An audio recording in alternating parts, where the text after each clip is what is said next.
Muito bem, vamos continuar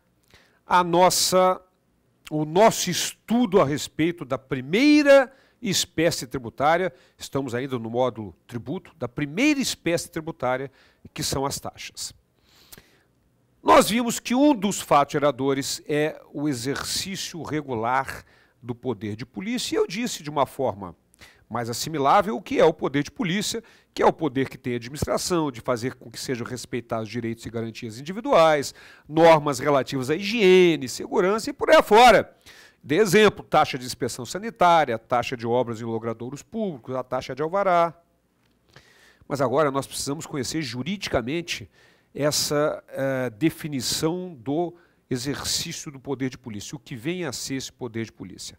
Vamos lá, artigo 78 do CTN. Considera-se poder de polícia a atividade da administração pública que, limitando ou disciplinando direito, interesse ou liberdade, regula a prática de ato ou abstenção de fato. Vamos dar uma paradinha aqui. Regula a prática de ato ou abstenção de fato. O que é isso? Regula o que tem que ser feito, a prática de ato, ou o que é proibido de se fazer, abstenção de fato. Então, é isso. Poder de polícia é aquele que determina algo que tem que ser feito e proíbe determinado ato.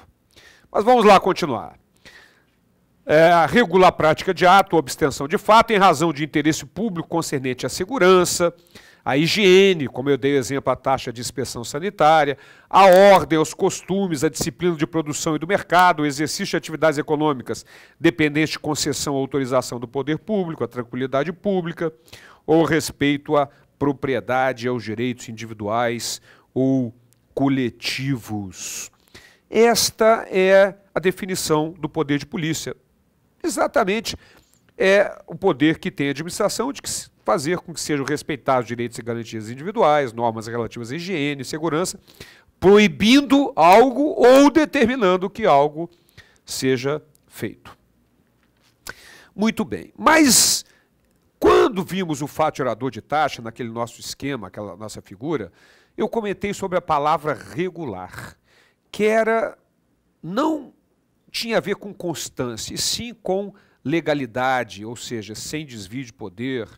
Então vamos ver como é que juridicamente o legislador nos coloca o regular, o exercício regular, no parágrafo único do artigo 78 do CTN. Vamos lá? Parágrafo único do artigo 78 do CTN. Considera-se regular o exercício do poder de polícia quando desempenhado pelo órgão competente nos limites da lei aplicável, com observância do processo legal e tratando-se de atividade que a lei tenha como discricionária, sem abuso ou desvio de poder. Cuidado! A atividade da fiscalização do exercício do poder de polícia é discricionária, muitas vezes, como eu já disse para vocês. O que é volume que caracteriza intuito comercial? O que é atentado ao pudor? Isso tudo é muito relativo. Mas não se esqueçam que a cobrança do tributo é ato plenamente vinculado. Muito bem. Mas eu venho enchendo você, dizendo que o fato gerador de taxa ou é o exercício regular do poder de polícia ou a utilização efetiva ou potencial de serviço público específico e divisível,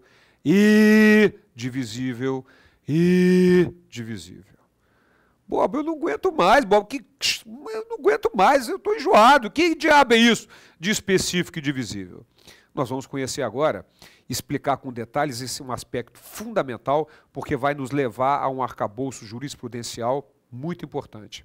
Então, primeiro vamos ver o que é utilização efetiva e o que é utilização potencial, embora a gente já tenha a noção do que é efetivamente quando foi realmente utilizado e potencialmente bastando que seja colocado à disposição.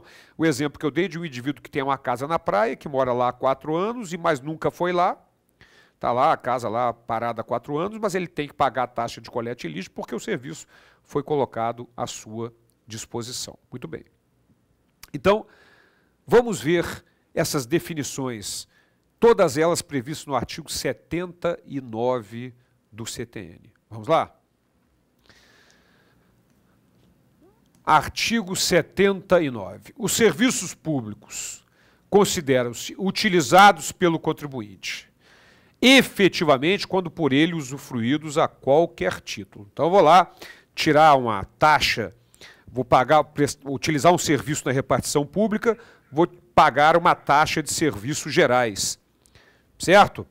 Agora, potencialmente, quando sendo de utilização compulsória, sejam postos à sua disposição, mediante atividade administrativa em efetivo funcionamento. Então, se o cara presta lá, o poder público presta, de fato, presta o serviço de coleta de lixo e coloca à disposição, o fato de alguém não ter lixo para ser coletado não o dispensa do pagamento da taxa. Mas o serviço tem que estar em efetivo funcionamento, isso é fundamental. Bom, então já sabemos o que é a utilização efetiva e o que é a utilização potencial, mas agora nós vamos para o, vamos dizer assim, a parte central de taxa, que é a mais polêmica, mais importante, mas mais interessante também.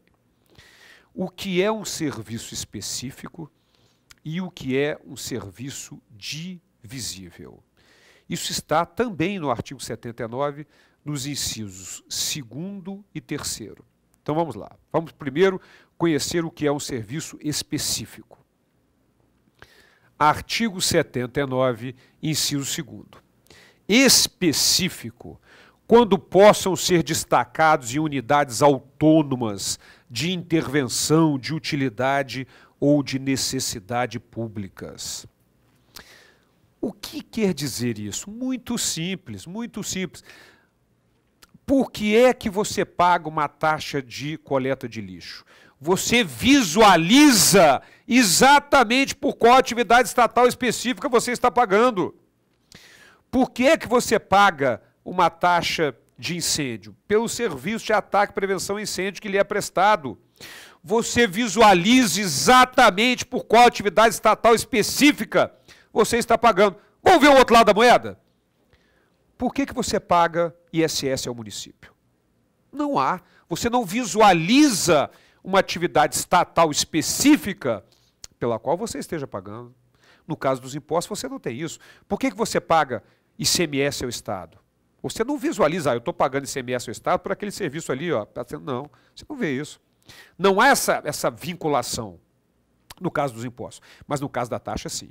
Então, específico é isso. Você pode destacar em unidades autônomas de atuação, de intervenção da administração.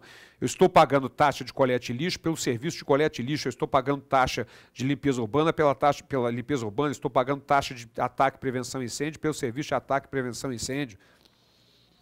Não é? É isso exatamente. Bom, mas aí vem um serviço divisível. Vamos ver como o Código define e como o Supremo Tribunal Federal o define. Vamos lá.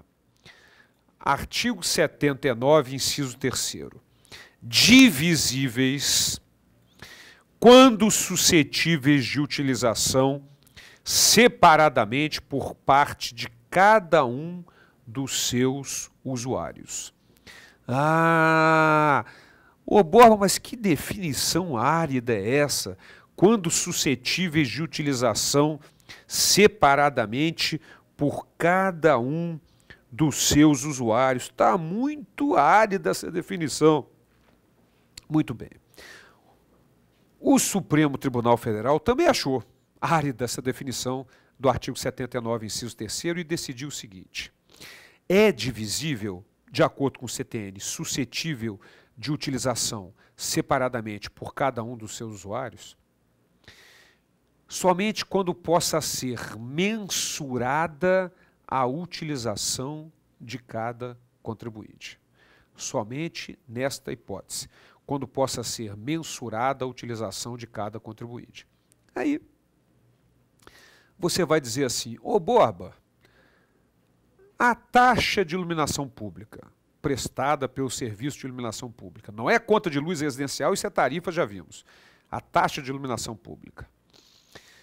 Por que é que o Supremo Tribunal Federal, na súmula número 670, vamos conhecê-la agora, julgou inconstitucional a taxa de iluminação pública? Por um motivo muito simples. Porque, embora o serviço seja específico, você sabe que você está pagando pela atuação da administração na iluminação pública, ele não é divisível. Porque não é possível mensurar o quanto da iluminação pública do seu bairro foi gasto com você.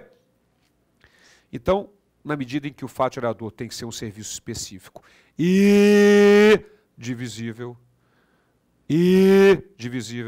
sendo o serviço de iluminação pública específico, mas não sendo divisível, porque não dá para mensurar a utilização e, portanto, não é suscetível de utilização separadamente por cada um dos usuários, o Supremo considerou inconstitucional a taxa de iluminação pública. Vamos dar uma olhadinha nessa súmula? Vamos lá. Súmula 670 do Supremo Tribunal Federal. O serviço de iluminação pública não pode ser remunerado mediante taxa. Não pode ser remunerado mediante taxa. Ora, mas acontece o seguinte. Taxa de coleta de lixo. Será que há como mensurar a utilização de cada contribuinte? Complicado. Complicado. Como é que vai mensurar o cara com a balancinha assim para pesar o lixo que o cara está entregando? Então, baseado no raciocínio que levou o Supremo Tribunal Federal, na súmula 670 que acabamos de ver, a julgar inconstitucional a taxa de iluminação pública, também teria que ser a manter o raciocínio que o Supremo Tribunal teve com relação à taxa de iluminação pública, também seria inconstitucional a taxa de coleta de lixo. Rigorosamente o mesmo raciocínio. No entanto, vamos conhecer agora a súmula vinculante número 19 do Supremo Tribunal Federal. Vamos lá? Súmula vinculante número 19. A taxa cobrada exclusivamente em razão dos serviços públicos de coleta, remoção e tratamento ou destinação de lixo ou resíduos. Preste atenção. Provenientes de imóveis não viola a Constituição Federal. Durma com um barulho desse. O Supremo julga inconstitucional a taxa de iluminação pública, tendo como fundamento o fato de que ela não pode ser mensurada a utilização de cada contribuinte, e na súmula vinculante número 19. Sabendo que não há como mensurar a utilização de cada contribuinte, no caso da taxa de coleta de lixo, julga constitucional. Ô, Boba, voltando, ô, Boba, mas, meu, do que eu faço, Boba? Vai marcar de acordo com o Supremo Tribunal Federal. É inconstitucional a taxa de iluminação pública, súmula 670, é constitucional a taxa de coleta de lixo, súmula vinculante número 19 do Supremo Tribunal Federal. É isso aí. Mas, Bob, isso é um absurdo. Como é que o Supremo julga com o mesmo fundamento de forma divergente, antagônica? Mas guarde isso. Não interessa o que está escrito na Constituição. O que interessa é o que o Supremo interpreta da Constituição Federal. Então, acalme-se e tenha essa informação. Taxa de iluminação pública, inconstitucional, súmula 670. Taxa de coleta de lixo, constitucional, súmula vinculante, número 19. É isso mesmo. Ah, bom, mas é assim. Agora, cuidado. A súmula vinculante número 19 trata da coleta de lixo, não trata de limpeza urbana. Eu digo isso porque é muito comum existir uma taxa que é a taxa de coleta de lixo e limpeza urbana. O que o Supremo considera constitucional é exclusivamente a taxa de coleta de lixo destinação de lixo, né? Esse é o detalhe importante da decisão da súmula vinculante número 19. Vamos dar uma olhadinha nela só para terminar, vamos lá? A taxa cobrada exclusivamente, de acordo com a súmula vinculante número 19, em razão do serviço público de coleta, remoção e tratamento ou destinação de lixo ou resíduos provenientes de imóveis, não viola o artigo 145, inciso 2º da Constituição Federal. Então, é dormir tranquilo com esse barulho e marcar na prova de acordo com o que o Supremo Tribunal Federal determina. Muito bem? Então, esse é um detalhe fundamental e nas próximas aulas vamos continuar o nosso estudo sobre taxas. Até lá!